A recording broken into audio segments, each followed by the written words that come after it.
বিসমিল্লাহির রহমানির রহিম। আপুরা দেখেন, আপনাদের জন্য আমি ঘর সাজানো অনেক রকম জিনিস নিয়ে আসছি, নতুন নতুন আইটেম নিয়ে আসছি। দেখতে অনেক কালারফুল এবং অনেক সুন্দর। কালারফুল জিনিস আপনার ঘরে সাজালে ঘরের অন্যরকম সুন্দর লাগবে। এই যে এগুলো হলো সূর্যমুখী, এগুলো ফ্লোরা দেওয়া যায়, আপনার যেখানে খুশি এখানে দিতে পারেন, যেভাবে আপনি ডেকোরেশন করতে পারেন। অনেক সুন্দর, আমার কাছে ভালো লাগছে। এখন সবগুলো একটা একটা আমি রেখে দিব।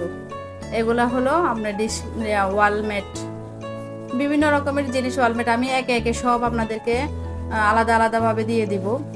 আপনাদের যদি ভালো লাগে আপনারা ইনবক্স করবেন, আমার ইয়েতে ইনবক্স করে দিবেন, অর্ডার দিয়ে দিবেন, দ্রুত অর্ডার দিয়ে দেবেন। অল্প কিছু মাল নিয়ে আসছি তো, নতুন অবস্থায় অল্প কিছু মাল নিয়ে আসছি। যদি আপনাদের ভালো লাগে আপনারা অর্ডার করে দিবেন, আমি দ্রুত আপনাদেরকে পৌঁছায় দিব আর কি। আর এগুলো বড় বড় আপনাদের ঘরের ফ্লোর ম্যাট, বড় সাইজের ফ্লোর ম্যাট, ডোর ম্যাট, এগুলো আর কি। আপনাদের যদি ভালো লাগে ইনবক্স করেন, ভালো লাগবে, একবার নিয়ে দেখেন, ভালো লাগবে। আচ্ছা, আল্লাহ হাফেজ।